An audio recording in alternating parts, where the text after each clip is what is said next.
It is time to lift another veil. There seems to be no end to the lies. It is important to understand that a science can be constructed out of almost anything. The indoctrination of heliocentrism and its subsequent scientific fields are primarily metaphysical and not rooted in the physical, observable world we inhabit. The satanic cabal could have easily told us that the earth was shaped like an oblong or triangle, and entire sciences and mathematical equations would have been dedicated to explaining this. Good science fiction works in the same way. The science adds up, but it doesn't make it a reality. Our reality is not governing the field of heliocentrism. We experience nothing that suggests our Earth is a globe. No, rather it is a concept or idea that is governing heliocentrism and leading many scientists further astray from discovering real truth. The perceivable world is at odds with scientific theory. It is deliberate deception. And this deception is also present in our geological understanding of Earth's flat plane. Throughout cultures, we come across mythological stories of creatures being turned to stone. The most famous of these is the legend of Medusa, who had snakes in place of hair and whose glance would turn people to stone. The tales are found in European, Native American, Asian, Ancient Greek and Oceania culture. The stories often feature serpents or basilisks. Many believe they are our ancestors' ways of explaining petrification. Here are images of petrified animals, and here are some images of petrified wood from Petrified Forest National Park in Arizona. We are told by the scientist priests of the world that organic living matter petrifies in two ways. The trees became petrified when buried in sediment, like thick mud, or in volcanic ash. Look closer at the petrified trees. They haven't just turned to stone, but are composed of crystals. A cataclysm such as a mud flood or volcanic eruption literally turned wood and living matter into crystals. The object, we are told, needs to be impacted so oxygen and bacteria cannot reach the matter to begin decomposing it. Yeah, right. Why we believe such nonsense in the first place is beyond me. We bury our dead and they decompose. They do not turn to stone or crystal. And a volcanic eruption produces volcanic ash. This ash is destructive, as Wikipedia tells us. It can affect human and animal health. It can disrupt electrical systems. It can destroy aeroplanes and buildings, ranging from complete or partial collapse of roofing. And yet scientists tell us it is this same volcanic ash that is responsible for the phenomenon of wood petrification. Thousands have died at the hands of volcanic eruption. Why don't we see petrified human bodies of crystal? Why do the victims decay? And it isn't the lava. Lava would melt bone. Volcanic ash does not cause petrification. This petrified wood is laying out almost intact and neatly for the world to see. It also appears that they have been cut into tiny chunks. Did the ash or sediment also chop this wood before turning it into beautiful crystal? And if not, then please find me the ancient saws that can cut through stone and crystal. This is nothing more than mere theatre for the gullible. Sediment and volcanic ash does not explain petrification properly. A frog does not just turn into stone. You can even find petrified honeycomb and beehives. During the course of its life, the bumblebee will buzz to and fro collecting nectar and pollen from the flowers. It can detect both the presence and pattern of electric fields of the flowers. It does this to gather information on the flower and find out if it has recently been visited by another bee. Once they have collected enough nectar and pollen, they return to the nest and deposit this into wax cells. These wax cells are constructed into symmetrical, hexagonal forms. The honeycomb is a mass of hexagonal prismatic wax. The bees have an innate intelligence to construct their honeycombs with hexagonal tiling because it creates equal-sized cells, while minimizing the total perimeter of the cells. In other words, it is economical.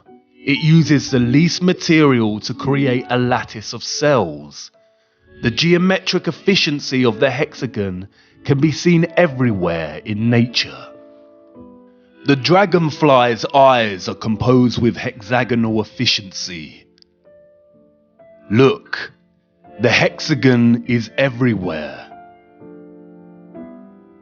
No two snowflake patterns are the same, but they all share the same fundamental hexagonal geometry.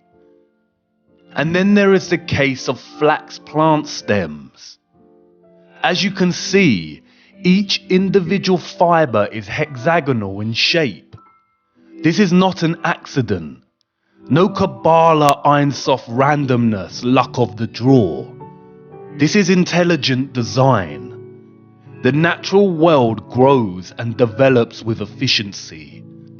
The stem consists of hexagonal columns that allow it to grow upwards, and the result is this. Beautiful plants and trees grow upward towards the sky. When we look at tree rings under a microscope, we see similar geometric patterns of the hexagon. Microscopic photographs of petrified wood shows these same hexagonal columns. But according to the scientific priests, there exist anomalies in our world. The basalt columns, perfect hexagonal columns that mirror the tight efficiency we see in organic living matter. Wikipedia and mainstream science tell us that columnar basalt formed due to the cooling of magma or lava flows. This is what lava looks like when active. And this is what it looks like when it has cooled and hardened. So how did magma or lava cool down and form hexagonal shapes so perfect in their geometric symmetry? This is Giant's Causeway in Ireland. Does it look like magma lava formed these huge, perfectly shaped hexagonal columns?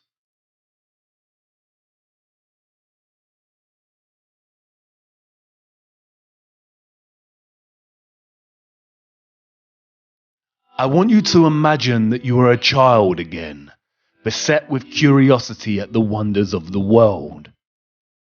What do you see? Devil's Tower in northeastern Wyoming, the world's most famous structure of basalt columns. A pilgrimage for rock climbers who venture up the seemingly endless chimneys between the columns. They tell us it was formed by igneous lava. What do you see now? I know what you see. Traces of old volcanic magma that cooled and formed a rock mesa. We weren't even given a chance. We all know this film. Steven Spielberg weaving his sorcery and solidifying the satanic name, Devil's Tower, and pushing the alien agenda on us once again. Constant distraction. It wasn't always called this. The Native Americans called it Mateo Tepe, or Great Bear Lodge, and there is entire folklore surrounding it. It wasn't until 1875 that Richard Irving Dodge gave it a satanic name, and which President Roosevelt immortalized in 1906 when he designated it the first US national monument. This is not solidified lava flow. It is the remains of a giant silicon-based tree. This is the real petrified tree, and this is the distraction, the control, the lie. These were not formed from volcanic ash. They are remnants, tiny branches and twigs from something much larger and long forgotten. Look closer as these climbers venture upwards. You can see the individual hexagonal towers, much like the individual hexagonal fibers. Some fibers become loose over time and break away from the overall mass. Look closer at the cracks and broken parts of the outer stem. It's petrified epidermis, the layer of cells that cover the stems, much like our connective tissue fascia. The stems do not enter the ground horizontally, but bend into the ground like the base of a tree. Look at the plant's stem flax again. See how the mass becomes smaller at the edges. Now look. We see the same thing here. Imagine the climber who thought of nothing else but rocks and never saw the tree. Look at the other basalt column wonders of the world. Please tell me how magma or lava formed this. Did the magma flow just stop in midair and begin to cool and solidify into these hexagonal columns? Just as divine creation gave other organisms the innate intelligence of hexagonal efficiency, these columns were part of living trees. Our flat Earth is fractal. It is a case of the microcosm and the macrocosm. A great, majestic wonder with nothing similar in sight for miles around it. Lava could not have formed this even if it tried.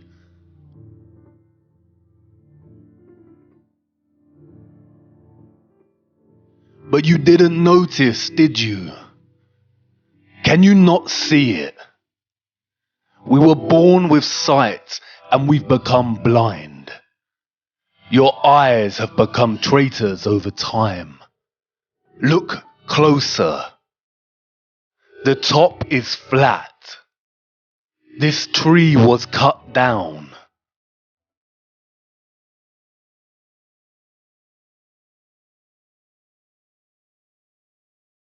And this was just a small one.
aren't. And not all of the giant trees of the world are formed from basalt columns, but other silicon structures. The giant trees were diverse in species and type, much like we see in our trees today. Not all of what we've learned to call mountains are giant trees. Eyes exposed to the light take time to adjust, but you will start to spot the difference. This is not a volcano. It's a pile of loose waste that was generated and piled up by giant machines. It has a perfect cone shape, like all loose structures. Lava and volcanic ash contain high levels of silica. They piled the grounded silicon and chemical waste of their activities here. These chemicals sometimes react with each other and sometimes burn. Any farmer will tell you compost heaps can start to heat up to the point of spontaneous combustion. The microcosm and the macrocosm. Silicon is the second most abundant element found in Earth's crust after oxygen. Silicon is structurally very similar to carbon. Many scientists have theorized that silicon-based life is possible. When silicon interacts with oxygen, it turns into quartz. This is a carbon-based tree, and this is a silicon-based tree. History is a lie. There was a silicon era in which trees grew to enormous heights, and they were made primarily of crystal, just like quartz. What we call rocks today are really just fragments of old giant trees and other living organisms. Rocks and stone are the phase between silicon and carbon life forms. There are no petrified organisms, just the remains of silicon-era organisms. More than 75% of the Earth's volcanoes reside in the Ring of Fire, a major area in the basin of the Pacific Ocean, the deepest ocean on Earth. Look at this image of our oceans without water. You can see the scarring and trenches on the ocean's floor. This is where they dug and mined the most. The Ring of Fire is home to the deepest trench on Earth, the Mariana Trench. It measures 2,550 kilometers in length and is over 10,000 meters deep. Look at all the other trenches in this area. It is not a coincidence that the largest volcano on Earth, the Tamu Massive, is located right next to these trenches under the water. It is the size of the United Kingdom. The extent of the mining here has created 452 ocean waste piles, or what they call volcanoes. You see, there never used to be oceans on Earth like we know them now. What is now the oceans was once covered in deep silicon crystal. All life was primarily silicon-based. Silicon does not need water to grow. It is very different from the carbon-based life that we know of and experience as humans. Only carbon-based life needs water to survive.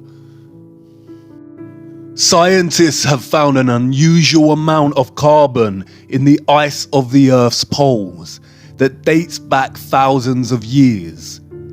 This high amount of carbon in the ice shouldn't be there. They tell us its recent presence is because of burning fossil fuels since the Industrial Revolution, but that doesn't explain the carbon that dates back thousands of years. It suggests there was a huge worldwide fire at some point in our history. Carbon was brought into Earth. Silicon is usually bound with oxygen. We are told that in order to reduce the silicon to its purest state, which means removing the oxygen molecules, carbon must be used. Silicon is purified through a reaction with carbon in the form of coal, charcoal, and heating to 2000 degrees in a furnace. They mined the silicon out of earth and harvested the giant silicon trees and used a vast amount of carbon to purify the silicon. Our oceans contain 38,000 gigatons of carbon. 1 gigaton equals to 1 billion tons. But silicon is the second most abundant element in the Earth's crust. Carbon presence in the Earth's crust is actually very low. Carbon life was never meant to be. Earth would never have favored carbon-based life over other possible choices. A creator would never have favored carbon over silicon. Silicon would form an unbelievable, beautiful world. It binds to oxygen 5 times stronger than carbon. Carbon is weaker and combined with many other elements. Because of this, our lives are short and susceptible to disease. But again, not all mountains are trees. There is a reason you can feel completely changed spiritually and physically in some parts of the mountains and then feel a sense of the barrenness in other parts. This is a cuttlefish, the largest bucket wheel excavator in the world today. The rotary excavator works by scraping the land and leaving a concave wall of stone. Look at these cliffs in Australia. They are called a wonder of the world. The wave rock. But can you see the resemblance? It is not a wave of rock. It is the scars of giant rotary excavation. We can find representations of gigantic machines in the pre-Spanish pottery displayed in Costa Rica and San Francisco. Imagine you are a rural inhabitant and you see one of these, much more gigantic in scale, and for the first time. You would too think they were some kind of mythical monster. Look at Tula, the ancient capital city of Toltec. They revered these beings and paid homage to them with sculptures on top of their half pyramids. Look closer at their hands.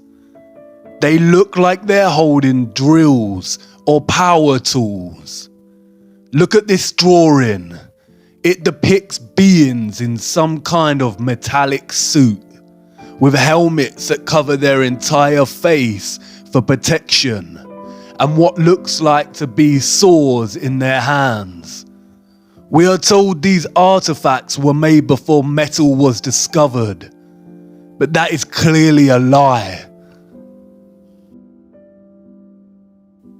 Look at these images of quarries.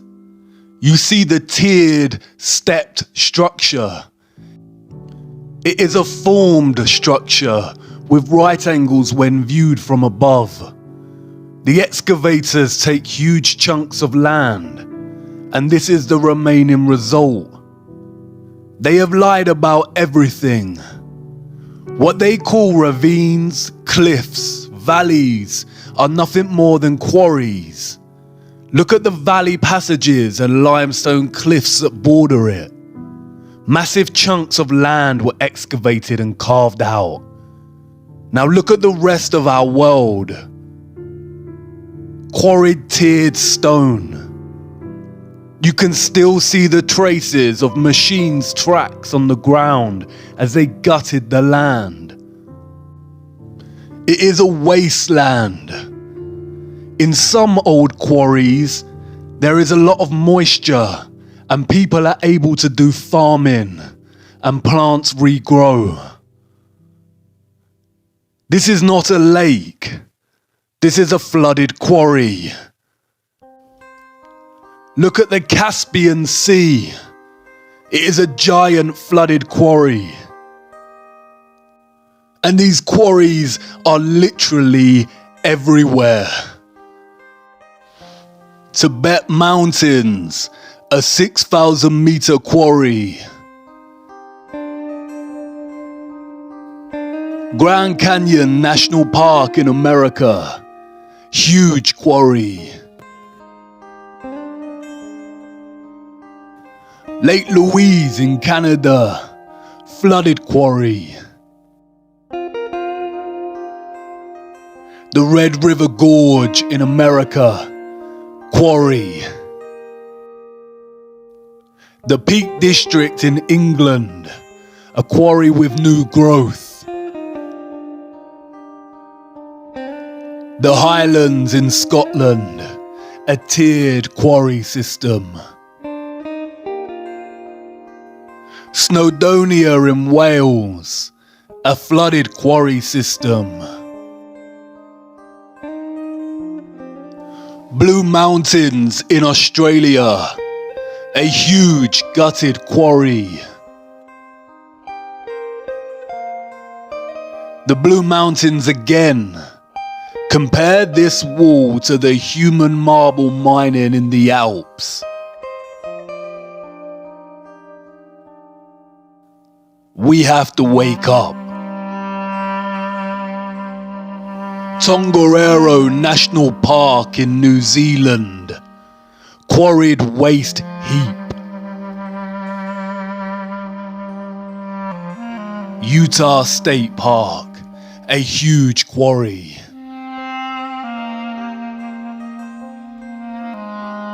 Bugatti Mountains, quarry waste. Zermatt Glacier in Switzerland, a quarried path with scarred tracks. Rainbow Mountain in Peru, a quarry heap full of chemicals. Lunar Crater Lake in Iceland, a flooded quarry. Namibia Desert, vast quarried waste.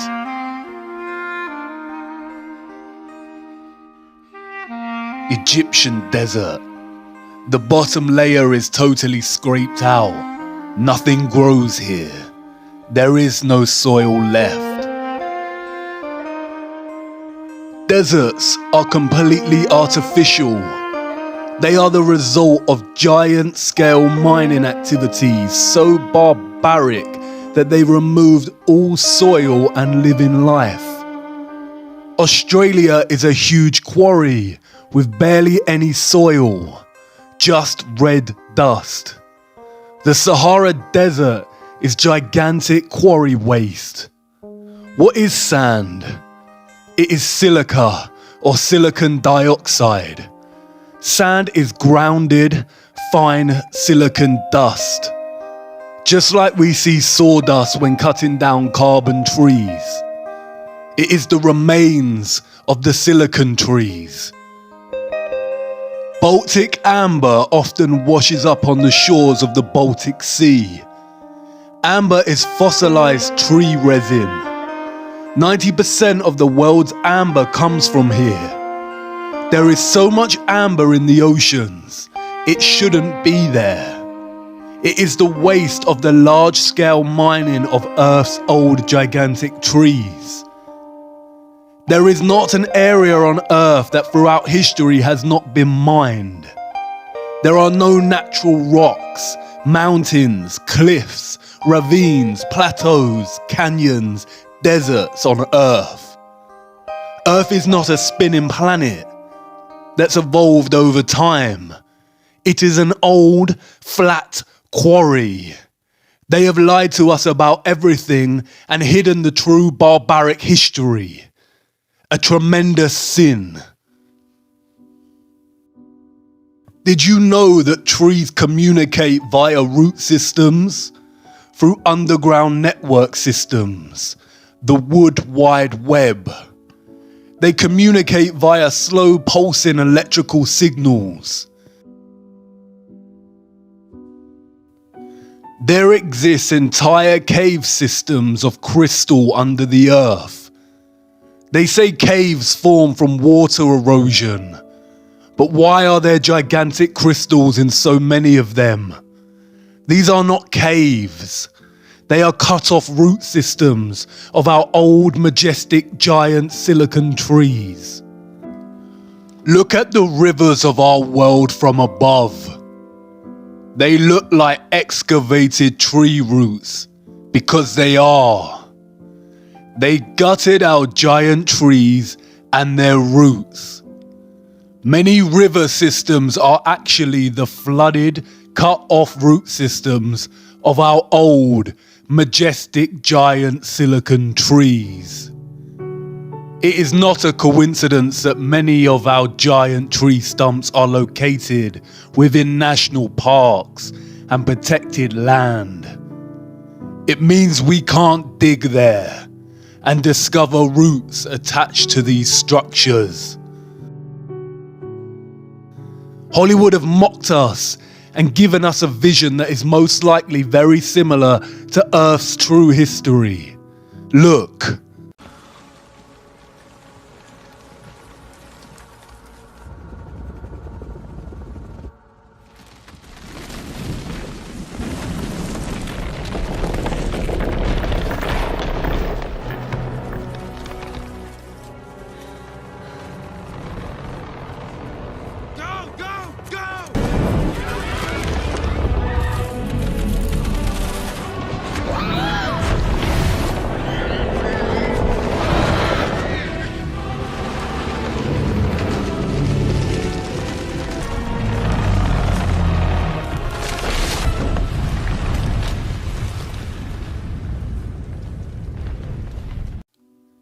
It's interesting that the director of this movie, James Cameron, also has an obsession with diving down into the Mariana Trench.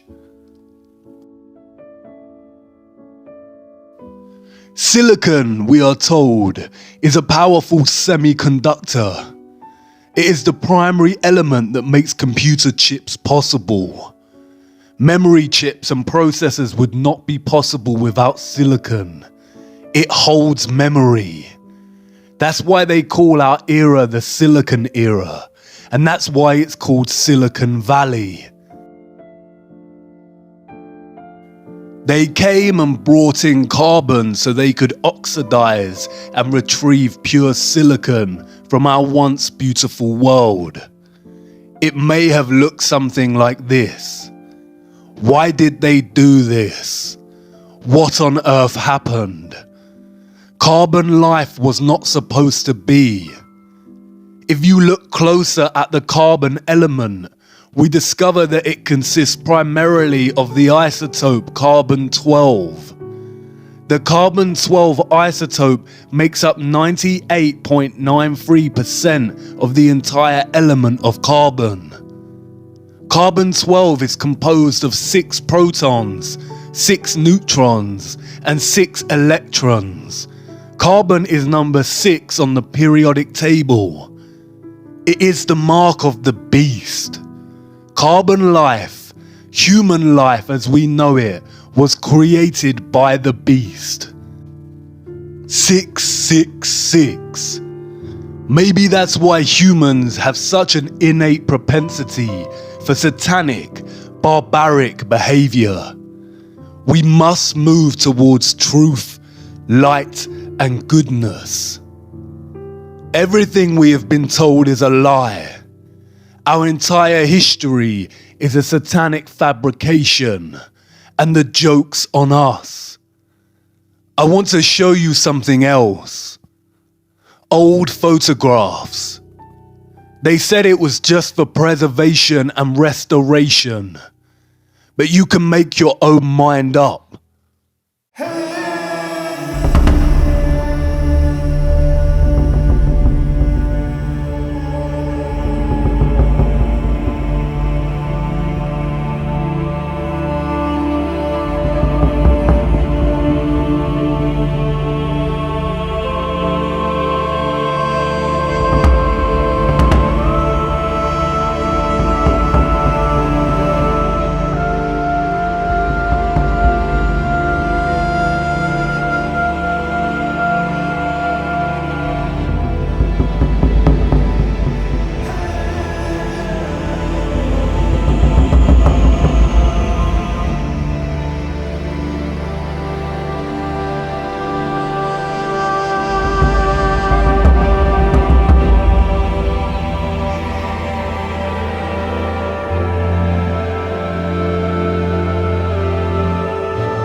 There isn't much time left.